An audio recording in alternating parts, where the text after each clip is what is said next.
House GOP conference chairman Elise Stefanik to expunge both impeachments of Donald Trump. The measure would be purely symbolic and non-binding. McCarthy justified his position by claiming that both impeachments had, get this, no due process.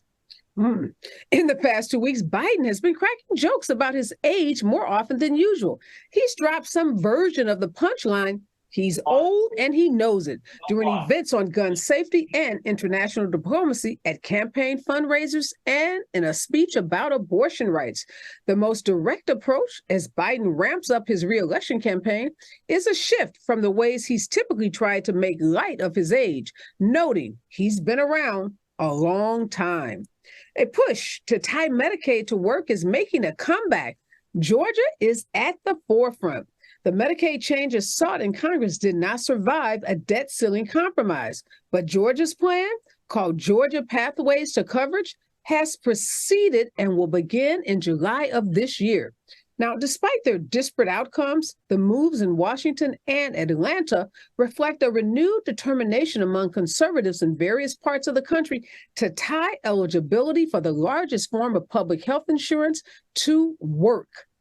The 49-page indictment against Donald Trump for mishandling classified documents and obstructing justice is largely focused on how boxes of sensitive documents ended up crammed into the nooks, crannies, and even a chandelier-adorned bathroom of Trump's Florida estate, Mar-a-Lago.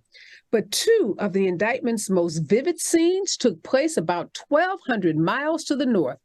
Prosecutors accused Trump of showing off classified documents to employees and others not authorized to see them, not once, but twice at his sprawling golf club on the rural plains of New Jersey. Well, Daniel Penny was arraigned for a second time this morning, 2 weeks after a New York City grand jury indicted him for allegedly placing Jordan Neely in a fatal chokehold in a subway train in May.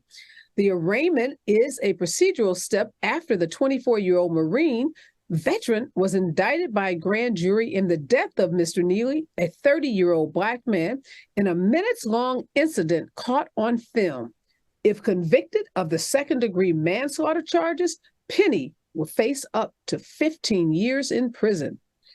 The Supreme Court yesterday ruled that the First Amendment imposes limits on laws that make it a crime to issue threats on the internet, saying that prosecutors must prove that a Colorado man who had sent disturbing messages to a singer-songwriter had acted recklessly in causing emotional harm. Now, according to the Supreme Court in this ruling, the state must show that the defendant consciously disregarded a substantial risk that his communications would be viewed as threatening violence. Justice Elena Kagan wrote for 5 justices in what was a 7-2 decision. Guess who dissented and who the 2 justices who did not agree with the other 7?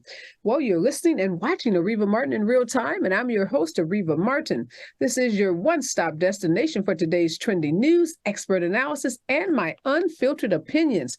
In this hour, I'm joined by 2 of my favorite contributors. Dr. Michael Fauntroy is here. He's a professor of policy and government at George Mason University. And Katrina Robinson is joining us. She is a former Tennessee state senator and a Democratic consultant.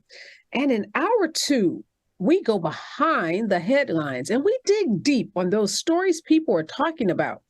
Today, we are exploring conservative lawmakers' obsession with banning drag shows. Drag shows have become the latest target of conservative criticism. Now, since the beginning of this year, at least 32 bills have been filed in Arizona, Arkansas, Iowa, Idaho, Kansas, Kentucky, Minnesota, Missouri, Oklahoma, South Carolina, and Tennessee, including other states, West Virginia, Texas even. These laws target drag performances and we can expect more of them to be on the way. Now, details of the legislation may change from state to state, but most of these bills represent a broad and dangerous chilling of Americans' right to free speech. The U.S. Supreme Court has repeatedly found that clothing choices, are a constitutionally protected form of expression under the First Amendment. So not only do these laws trample on individuals' First Amendment rights, but according to some, they are a blatant tactic by lawmakers to intimidate transgender and non-binary performers and to force them into hiding. Today, I'm going to talk to two drag performers and get their take. That's coming up in hour 2, so make sure you stick around. But before I bring on my guest, here is what I'm thinking in real time. Yesterday, I talked about the two women, Black women in Buffalo, New York, who were turning pain into passion and running for office. And this happened after the horrific racist terrorist attack that we saw in Buffalo, May of last year, just about a year ago, where 10 individuals who were just shopping and some working in their local supermarket were gunned down by a white supremacist. Unfortunately, 10 of those individuals died in that racist attack, domestic terrorist attack. But after that event, and as that city has tried to heal, several individuals decided that they wanted to do something to be a part of the solution. So Zanetta Everhart, a political newcomer whose son was a victim of that racist shooting at that top supermarket, she decided to run. And on yesterday, as elections were held across the state of New York, Miss Everhart defeated her opponent, India Walton. Now, Miss Walton was and is a progressive Democrat who had run for mayor for Buffalo and actually unseated the incumbent before the general election, and that incumbent was reelected as a write-in candidate. Now, this seat that Miss Everhart won on yesterday represents, the town is called, or the area of town is called Matson, and it's an East Side district adjacent to where the top supermarket is. And it is a traditional Black neighborhood and represents a traditional base of Black political power in Buffalo. And Buffalo, as many of you may know, is New York's second largest city and a Democratic stronghold. Miss Everhart is a former television news producer who works for a state senator. She also testified in front of Congress after the shooting in which her son, Zaire, was shot in the neck, but fortunately survived. As I said earlier, unfortunately, 10 other people lost their lives in that attack by that white supremacist. I am so incredibly proud and ecstatic, really, about the success that Miss Everhart had at the polls yesterday. I can't even imagine what it's like to be going through the healing process with a son who was the victim of that kind of racist attack. Fortunately, as I said, he did survive, although he was shot in the neck and still has complications related to that shooting. Miss Everhart could have decided to just focus on her son, just focus on his pain, on his injuries. But instead, she stood up and said, I want to do something. I want to help this city heal. I want to help my state heal. And I want to do that by representing this Black community in city council. And be a voice for those individuals who lost their loved ones and others who are fighting against access to weapons in this city, in her city of Buffalo and in the state of New York and across this country. So again, a big shout out to Zanetta Everhart and also to her opponent who didn't win. I hope that Ms. Walton continues to use her voice and continues to be a servant in that community. Again, both of these women stepping up big time and answering the call to be of service to that Buffalo community that is still healing. When we come forward, more of today's trending news with my expert contributors right here on KBLA Talk 1580. This is a rather bold pronouncement, but we think we can back it up.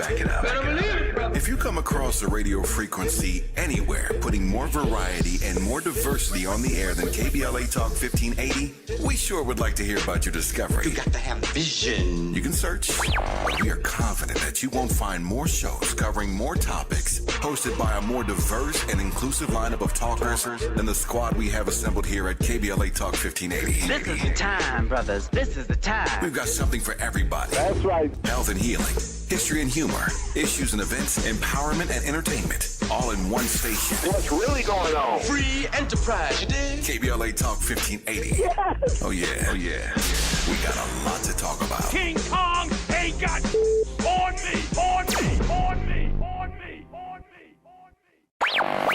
If you're not listening to Tavis Smiley weekday mornings on KBLA Talk 1580, you're missing out. Everybody wants to talk to Tavis. That's one reason, by the way, why I'm so thrilled to have this conversation with you today. The three people I always most hoped would interview me were Phil Donahue, Studs Terkel, and Tavis Smiley. Donahue's retired, Terkel's deceased, so this is a real thrill for me. And the reason why I have such respect for what you do is you have a historically informed conversation of depth and detail. Be sure to tune in to Tavis Smiley weekday mornings, 9 a.m. to 12 noon on your unapologetically progressive radio station, KBLA Talk 1580. KBLA Talk 1580. Is the pen mightier than the sword? They say the pen is mightier than the sword. At KBLA Talk 1580, we not only have a lot to talk about, we have a lot to write about. Politics, relationships, business, empowerment, and culture. The all-star roster at KBLA Talk 1580 has you covered. That's what it's all about. Be sure to follow us on all our socials for our latest book releases, op-eds, essays, and commentaries from our hosts. And, of course, download the KBLA 1580 app as we strive to remain your most trusted, credible, and reliable source for the issues you care about. This is unapologetically progressive. KBLA Talk 1580. What up, baby?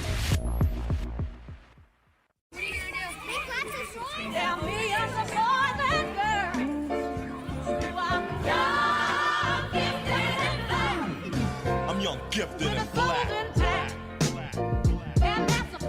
At KBLA Talk 1580, we do more than just talk. Hey there, I'm Jared Hill, president of the National Association of Black Journalists of Los Angeles, and I just want to say thank you for the benevolent $10,000 donation and scholarships for the next generation of black journalists. And I'm Haywood Galbraith, photojournalist and founder of the Minority Photojournalism Institute. Thanks, KBLA, for your generous $10,000 scholarship gift to help us train the next generation of black photojournalists. Congratulations to all the students who will benefit from the scholarship dollars raised at our Black History Month luncheon, honoring black legends in LA media. When we come forward at KBLA Talk 1580, we're bringing everybody with us. Everybody with us. Everybody with us. Everybody with us. Everybody with us. Connection established. Access granted. You're listening to Areva Martin in real time, and I'm your host, Areva Martin. We are tracking today's trending news and providing you expert analysis. And I'm so excited to be joined in this hour by my contributors, Dr. Michael Fauntroy. He's a professor of policy and government at George Mason University, and Katrina Robinson. She is a former Tennessee state senator and a Democratic consultant. Welcome back to Areva Martin in real time, Dr. Fauntroy and Katrina. I want to start with you, Dr. Fauntroy. So here's Kevin McCarthy. He went on a couple of news shows yesterday. He started by saying that okay, I'm getting a note from my producer that I thought Katrina Robinson was here, and she's not. It's Isaac. Hi, Isaac. I'm sorry. I did not get my note, so I apologize for calling you Katrina. But let me talk with you, Dr. Fauntroy, first about Kevin McCarthy. He goes on two news shows. He starts by saying he doesn't know if Donald Trump is good for the country or if he's the best candidate. And I mean, within an hour or two later, he's on a different news show, i.e. Fox News. I think the first one was CNBC.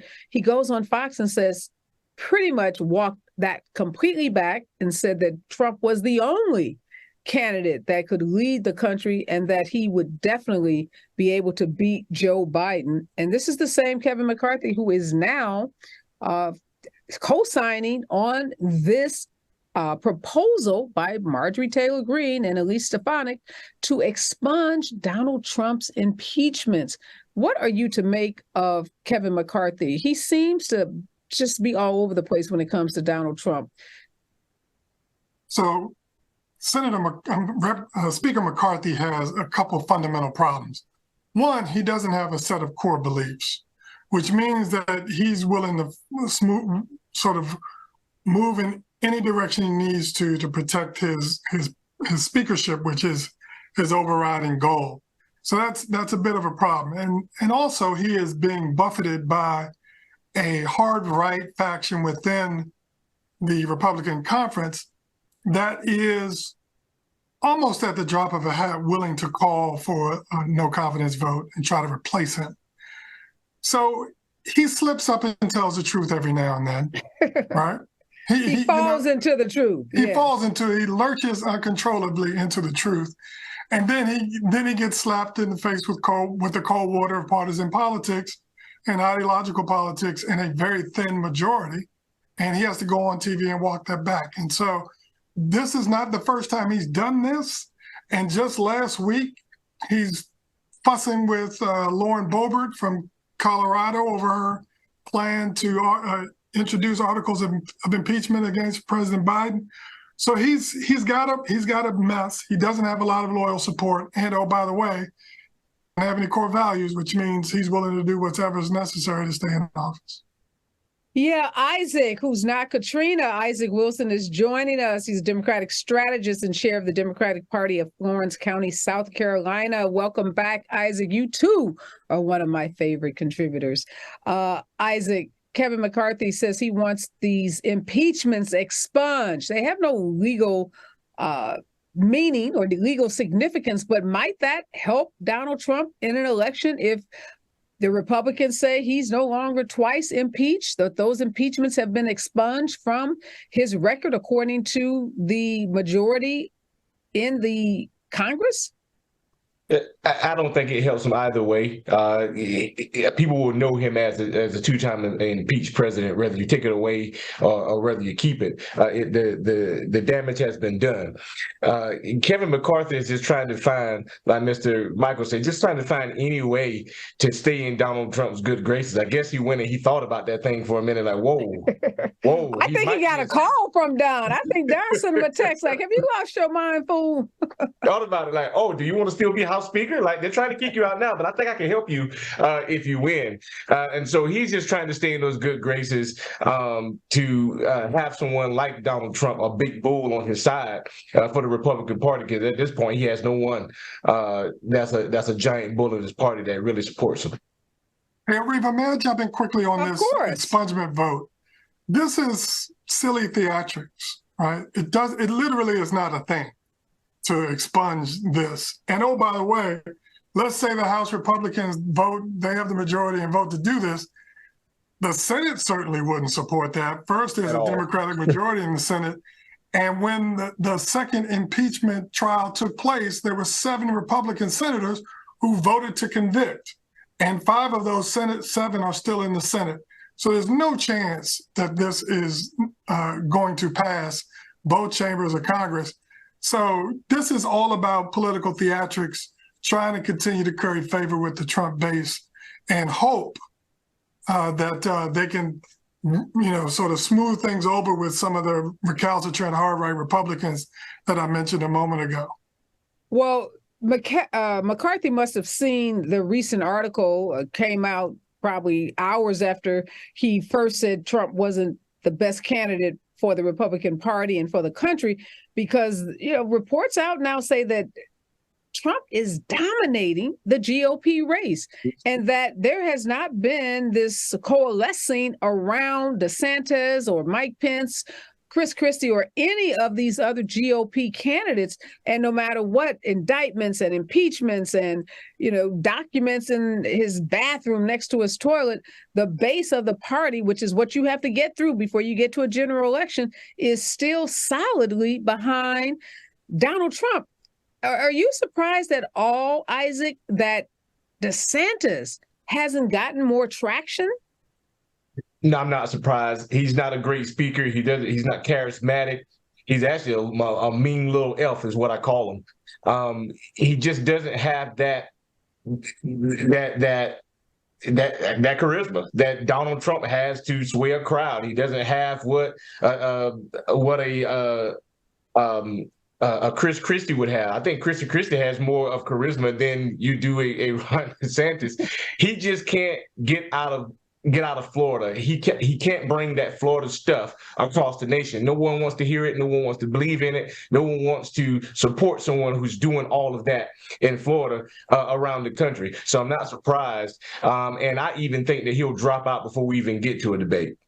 It's so interesting that you say that, because clearly DeSantis has not done his math. He hasn't really seemingly done his homework, because a lot of independents, in the same article that I'm talking about that says DeSantis doesn't have traction, independents who lean Republican, which I'm not even sure I'm convinced there are any independents, so let's just call them Republicans. Right. They are concerned that DeSantis won't be able to make his way back to the middle, that extremist policy, posture that he's taken in Florida, as you said, Isaac, they know that's not going to play to the middle of the country. They know that's not going to play with those, pseudo Republicans that call themselves independents. So, Professor Fauntroy, how did he miscalculate that? Seemingly, he would have started moving more to the middle as he was contemplating this run. Well, today is June 28th. And I think if this were September 28th, I would sort of be more on board with that. But the reality is that when you're running in a Republican primary, you gotta get the most extreme voters that make up the bulk of the Republican primary voters. And so he's trying to out-Trump Trump. He's trying to out-Trump Trump. The thinking all along has been that for a lot of Republican voters, they like Trump policies without Trump. And so he's trying to double down on those policies without actually being Trump. The problem, of course, and Isaac pointed this out a second ago, is that DeSantis is eminently unlikable.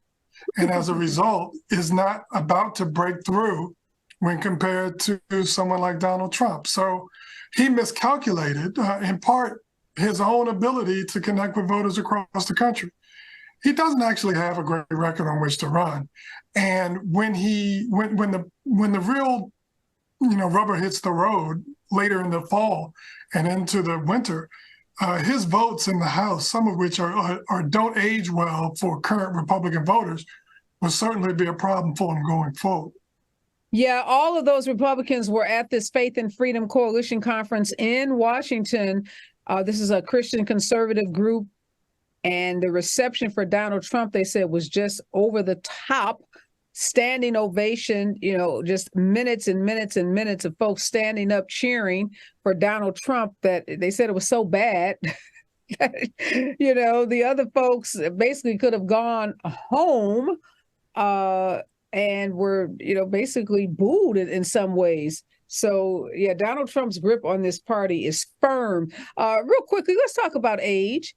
Joe Biden, Isaac, is leaning into his wisdom, his maturity, making jokes about it, which I think, is the right thing to do. Don't run from it, try to leverage it. But why do you think folks talk so much about Biden's age when Donald Trump, they're like 3 years apart? They're so close in age that they could be twins. In a family, you would just say, they're basically the same age. But nobody ever focuses on Donald Trump, who would be 80 plus if he were to win and go on to be president. But there's this obsession with Joe Biden's age.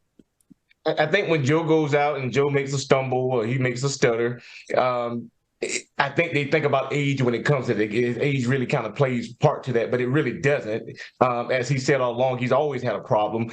And he's not out here spewing all this negative jargon and all this crazy stuff. He's talking like he is a well-polished man who loves this country.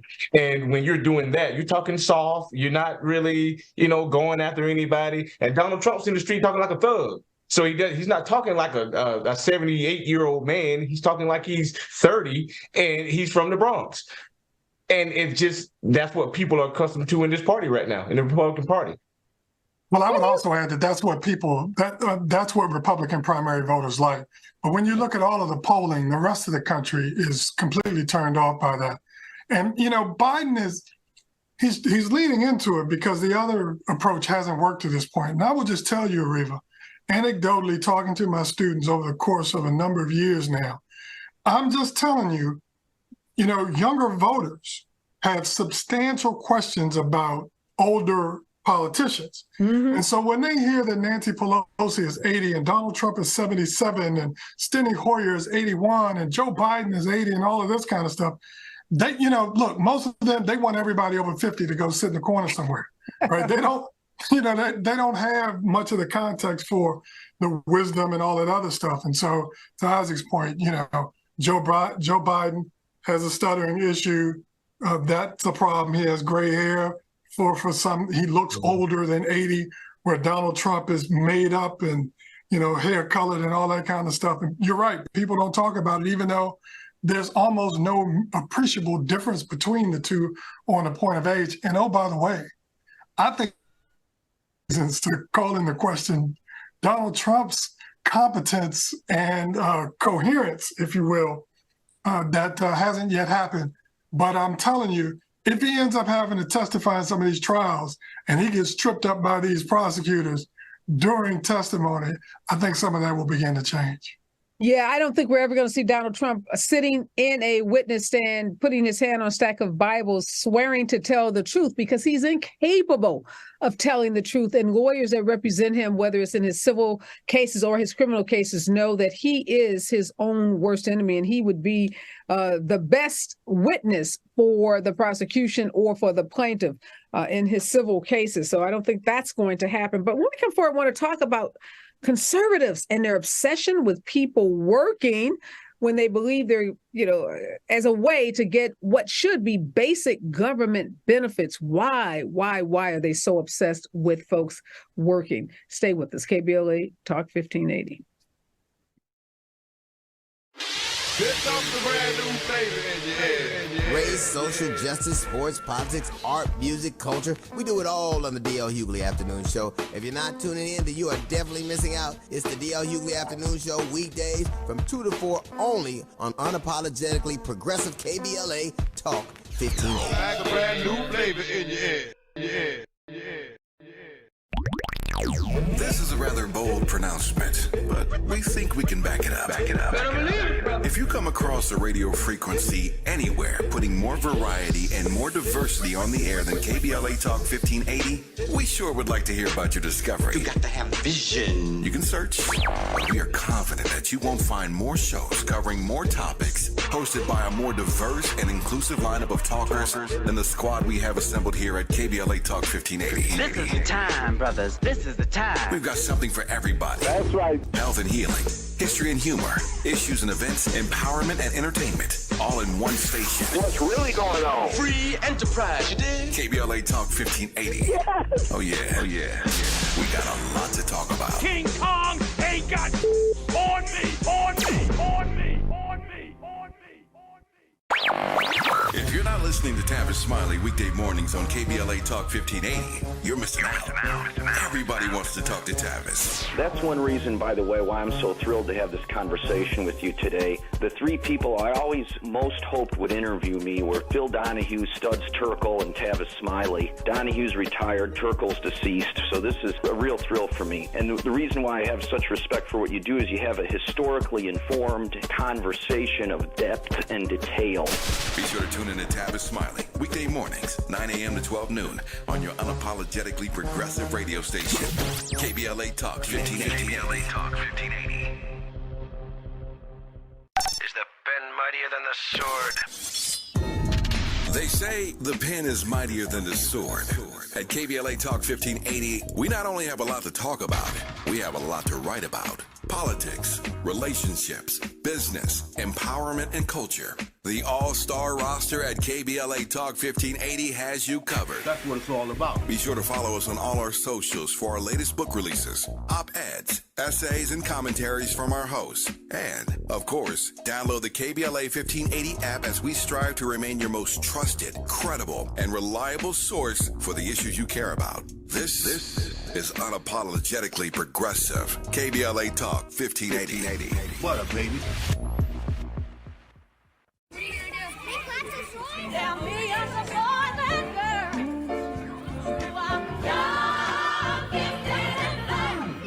I'm young, gifted, and black. At KBLA Talk 1580, we do more than just talk. Hey there, I'm Jared Hill, president of the National Association of Black Journalists of Los Angeles, and I just want to say thank you for the benevolent $10,000 donation and scholarships for the next generation of black journalists. And I'm Haywood Galbraith, photojournalist and founder of the Minority Photojournalism Institute. Thanks, KBLA, for your generous $10,000 scholarship gift to help us train the next generation of black photojournalists. Congratulations to all the students who will benefit from the scholarship dollars raised at our Black History Month luncheon, honoring black legends in LA media. When we come forward at KBLA Talk 1580, we're bringing everybody with us. Everybody with us. Everybody with us. Everybody with us. Connection established. Access granted. In a survey conducted by the public opinion research firm Eviderus, KBLA Talk 1580 consistently emerged as the station of choice for black audiences in the Los Angeles media market and beyond. The survey also revealed that the vast majority of black audiences are concerned about the lack of black-owned media and are more likely to listen to talk radio that focuses on issues that impact the black community. For some reason, the other talk stations haven't quite figured that out. If you think about KFI, well, KFI only has like a 3% black listenership. 3%. So there's a good 97% out there to support a station like KBLA. At KBLA Talk 1580, we've got your black. Your black. Your black.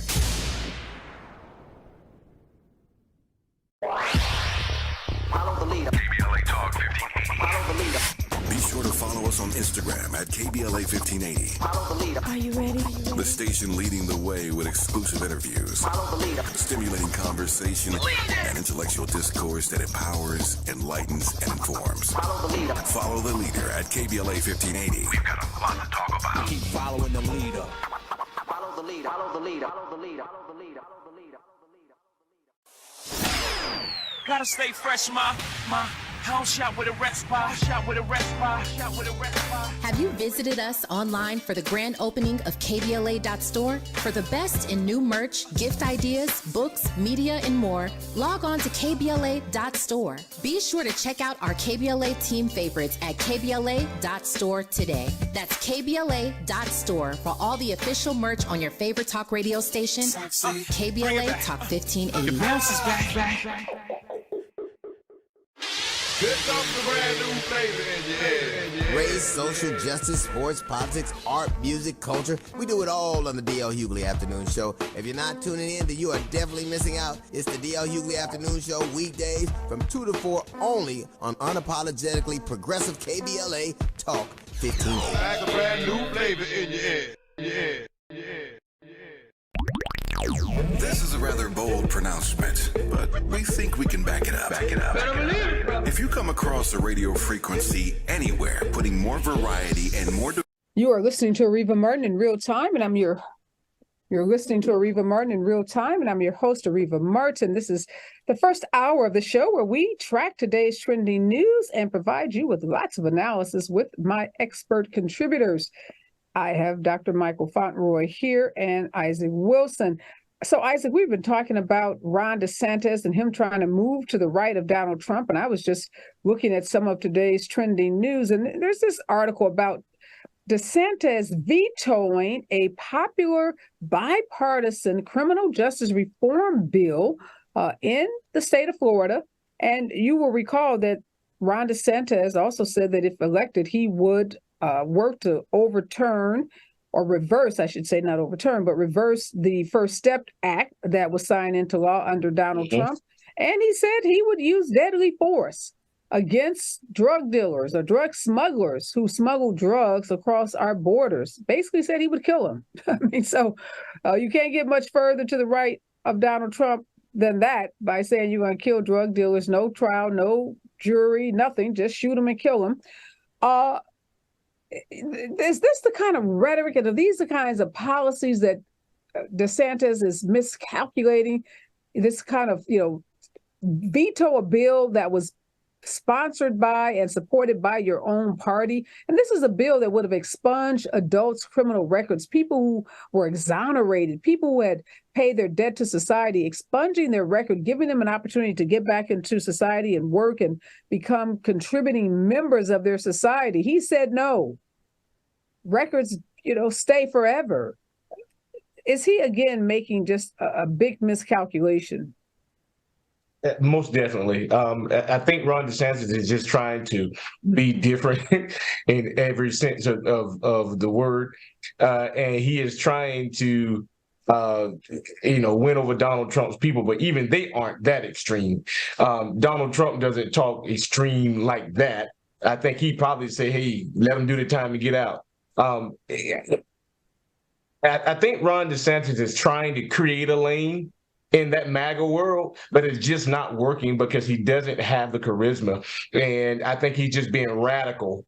And you don't need radicalism to be a MAGA Republican. You just need a bad ideology. It doesn't necessarily mean radical, because I don't think Donald Trump is radical. I just think that he just is crazy. And he says the things that normal everyday Republicans probably wouldn't come on TV and say. So Ron DeSantis has definitely miscalculated that. So Areva, Areva, this is brilliant short-term politics and stupid long-term politics. It's brilliant on the short term because, again, the Republican base, the Trump voters that he's trying to peel off, and the folks he's trying to magnetize to himself that aren't necessarily Trump people, are really sort of angry and at some level bloodthirsty and don't really respect the fundamental humanity of American people. So they don't care anything about due process. They don't care anything about fairness. You know, they're good with DeSantis saying he wants to use deadly force because they do too. But here's the problem. Let's say he were to get the nomination on that. There's no way that there's a significant enough number of non-aligned Republican voters and independent voters that are going to go along with that. And the Democrats are going to be behind Joe Biden. So he can potentially claw back some votes from Donald Trump and perhaps even win the Republican nomination with this kind of talk. But it's a non-starter elsewhere. And we haven't even begun to talk about, abortion, the silly stuff he's done with Disney, and the variety of other extreme positions he's taken over the course of the last few months. So brilliant short term, but really stupid long term. These policies, to both of your points, I don't even know if these Republicans know what they say they're for and what they are allegedly for means. And an example of that is Trump was doing an interview. We all saw some parts of that Brett Baier interview that he did on Fox.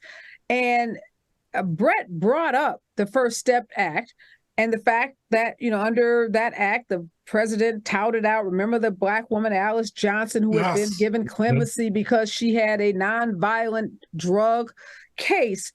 So Trump says he wants drug dealers to get the death penalty.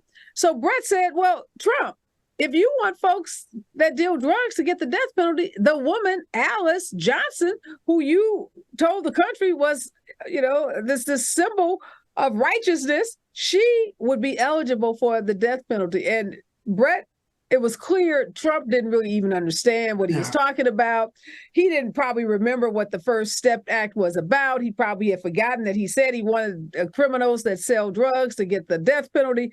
And finally, he said, well, this is so stupid.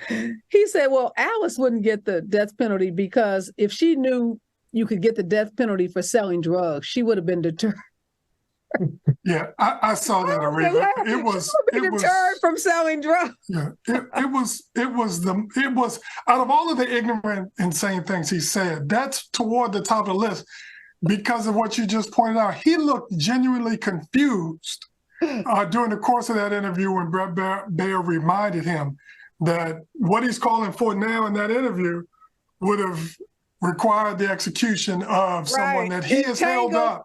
Lovely, beautiful Alice Johnson. Yes, he has literally held her up as sort of this isn't the greatest word, and I'm not trying to offend anybody, but he almost turned her into a mascot for him and just celebrating this First Step Act. When he was all for it. Yes, and so it's just embarrassing, and yet another example, by the way, in which he's being able to slide on this age, competence, kind of thing Yes, because that's a clear example, Professor, where we could have said he's old and confused. Yeah, literally confused.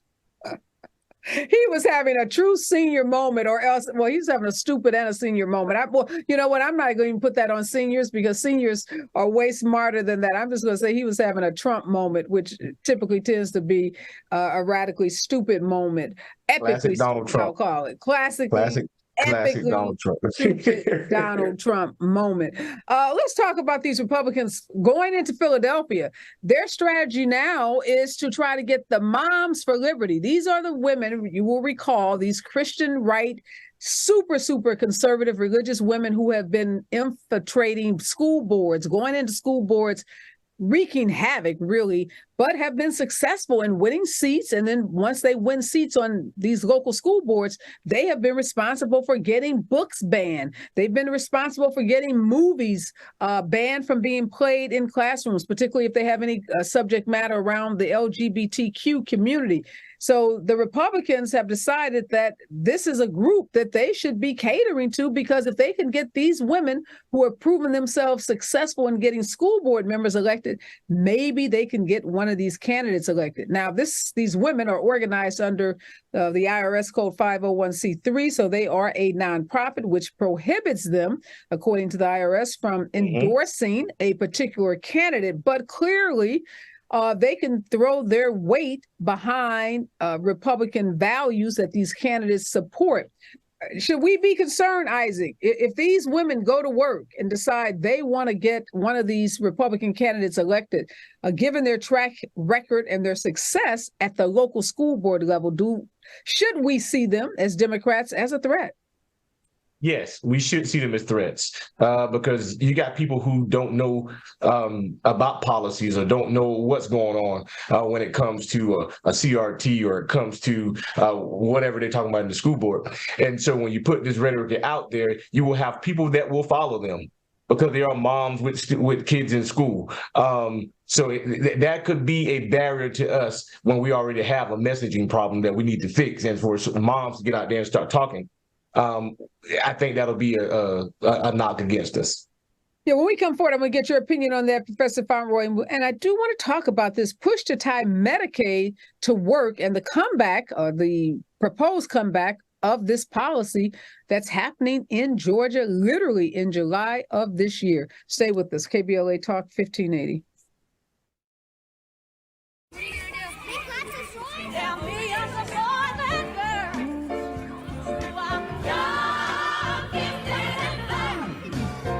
Gifted and black.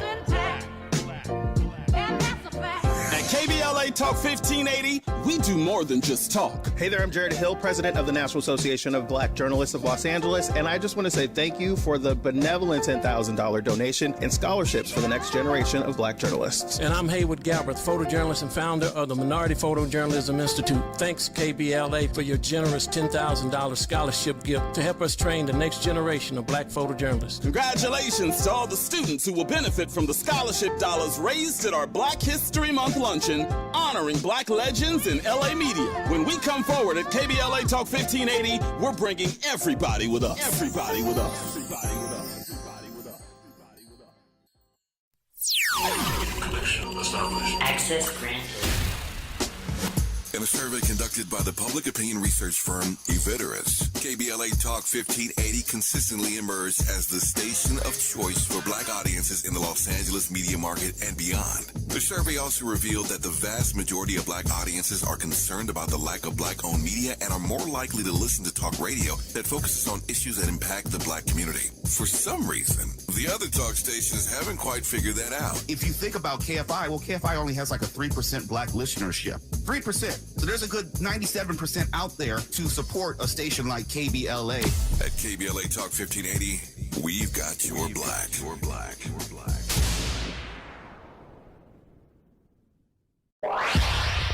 Follow the leader. KBLA Talk 1580. Follow the leader. Be sure to follow us on Instagram at KBLA 1580. Follow the leader. Are you ready?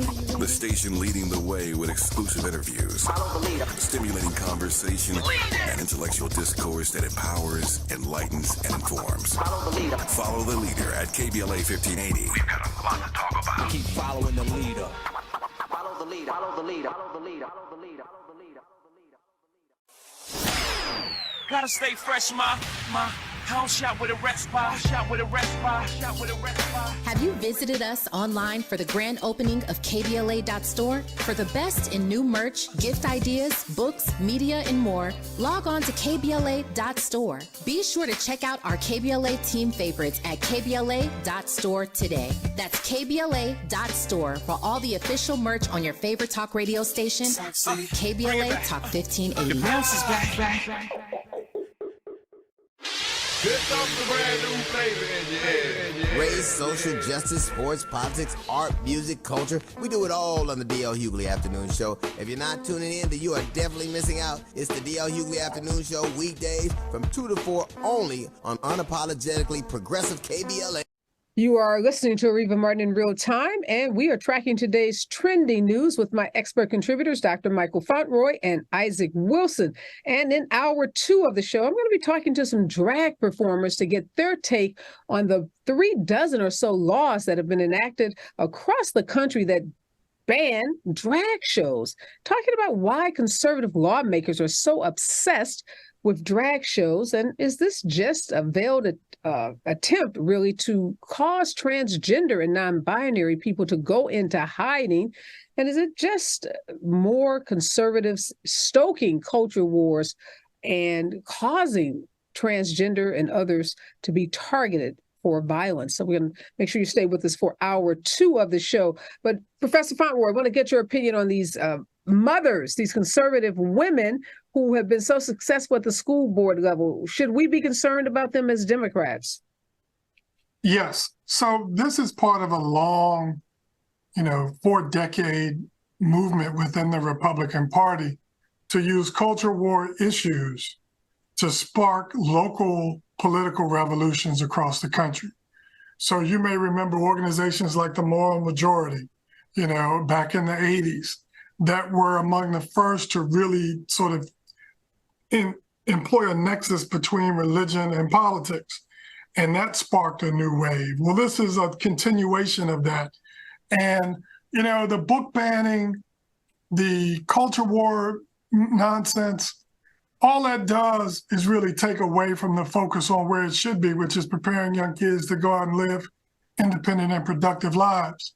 No kid is going to be harmed in a sort of irreversible way because they were exposed to Ralph Ellison or Malcolm X's writing or any Toni Morrison. Toni Morrison, beloved, all of this kind of stuff. But this is an example of how civic ignorance sort of finds itself in policymaking, right? And then you end up with bad policy. But the loudest voices almost always, are able to get through, even though most people probably don't agree with them. And that's because too often we just think that because somebody's loud and passionate that they're actually right, and we just sort of go along with it, even though that's not the case. Yeah, I think as a Democratic Party, we better be very concerned and have a strategy to combat these women because, as you both have said, these are mothers. So people are going to give them the benefit of the doubt. They're disarming in a lot of ways, which is why they've been so successful. They're loud, they're well organized, and we should expect them to be, they're white, and we should expect them to be well funded. Yes. So those are factors that can lead to success, particularly in some down ballot races, some close races.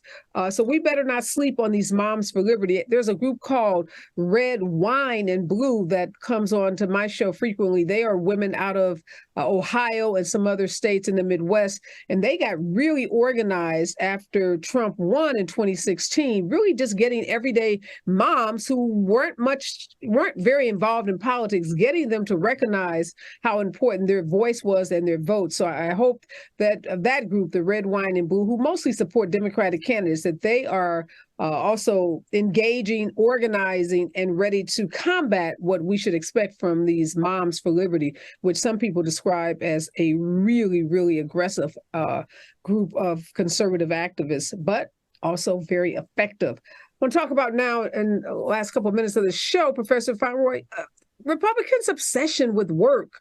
So state of Georgia is basically saying if you are an adult and you receive Medicaid benefits and Medicaid benefits for your health, they are going to tie your ability to receive those benefits with some kind of work. And, everybody's in favor of folks working. Nobody wants to support people who are able-bodied and, can get out there and work. They should work just like all of us on this show have to work and pay our taxes and do those things that make the country go. But clearly there's a need for a safety net. There's a need for medical insurance. And some people aren't able to work. And we don't want, as a country, to tie someone's ability to get much needed health care to having a job. But they won't let that go. Talk about culture wars, Professor Fauntroy. And Georgia's got a plan called Georgia Pathways to Coverage. They think this is going to pull people out of poverty, despite all the studies that show it has absolutely positively no impact on poverty. So this is, again, part of a multi-generational effort by Republicans, conservatives, I should say more specifically, to push people off of public welfare. So the idea here is if you don't get a job by a prescribed time and don't work a particular number of hours, then you can be kicked off of the rolls.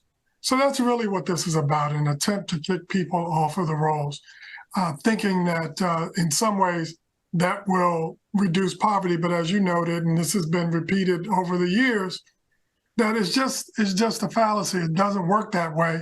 And more specifically, it actually helps to push down wages for those people who are working. Think about this for a second. If all of a sudden you have, a few thousand people entering a job market in a particular place, then what's the incentive for business owners or those hiring officials to pay competitive wages? Because they know they can pay close to minimum wage for some people because they have to take the job as a condition of their social safety net support. Well, I was thinking along the same lines. These states that want to force people to go to work but won't increase the minimum wage. I was looking at an article from my state, Missouri, my home state, and literally the fight that it took to get the minimum wage in that state to move from $7.50 an hour. Literally still paying people $7.50 an hour. You want to get people out of poverty, pay them a living wage.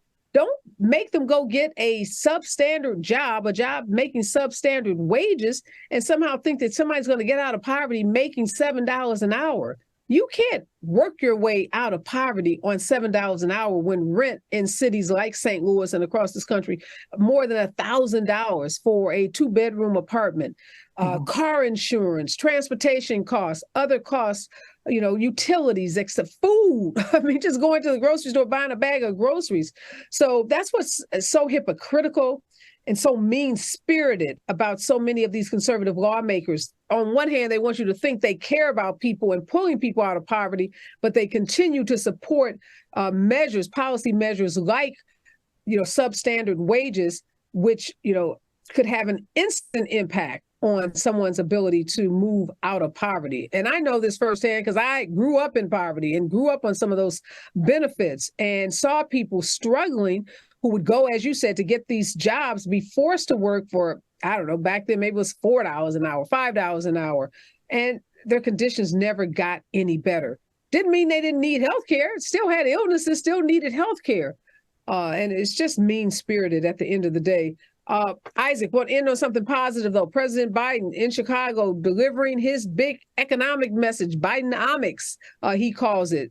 3 pillars of this plan or his vision, making smart public investments, empowering and educating workers to grow the middle class, and promoting competition to lower costs and help entrepreneurs and small businesses thrive. How important is it that folks see Biden as a president that can improve their economic situation? It's so important. And it's important that he's traveling around the country and telling people about what he's done. Because a lot of people are trying to figure out, you're saying you're doing all these things, but what is it and how is it affecting me? So the fact that he's able to go break that thing down and say, this is what we've done, and this is how it's going to affect your everyday life. Even when you talk about broadband internet here in South Carolina, we just got billions of dollars to do that here in South Carolina. So now that rural city or that rural town can now get internet, usage. And so most of our work from home jobs, you need internet. And so that's going to help plenty of people get back to work and put money in their pockets that way as well. So Biden needs to continue to go around this country, explain what he's doing, and he needs to get help. He can't go everywhere, so he needs to get more people out on the road talking about what he's doing and how it's going to help the American people in their everyday lives. Yeah, I think that investment in broadband internet says is going to get 8.5 people connected. We take for granted that everyone has access to, some kind of fast internet services. And the reality is even some of our urban centers, folks still can't get good internet connectivity. So really important, as you said, that not only that Biden is doing this, but that he is talking about it. And let's not forget our Vice President Kamala Harris, because this administration is successful because of the work that they do as a partnership. And as folks are applauding Biden, they need to remember he does have a partner in that Oval Office, and it is our Vice President Harris. And they both need a lot of credit for what they've done on the economic front, obviously on the front of pushing back on our rights. What do you think, Professor Fauntroy? I'll give you the last word. One of my guests the other day says, well, it's good to get broadband internet to folks, but poor people might be reluctant because they feel like the government has, not done enough to earn their trust. What do you think Joe Biden needs to do to make sure folks trust that this is something that will improve their lives? Well, I think it's important to know, first off, that there's some people that are never going to trust him no matter how well he does. And he has a lot of really good things to point to, but those successes aren't yet being reflected in his approval ratings, right? So there's some people who are just, for whatever reason, not going to get on board. But I do like the idea of communicating what you're doing. Eventually, that breaks through to enough people, not everybody, but to enough people that allows you to have a clear message and a successful electoral outcome.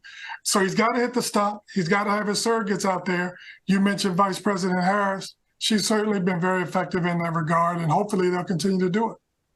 On that note, we are out of time. Thank you so much, Professor Fauntroy. Thank you so much, Isaac Wilson. Always a pleasure to have both of you on. I am so much smarter as a result of spending this hour with the both of you, and I'm sure our listeners are as well. When we come forward, more with Areva Martin in real time right here on KBLA Talk 1580.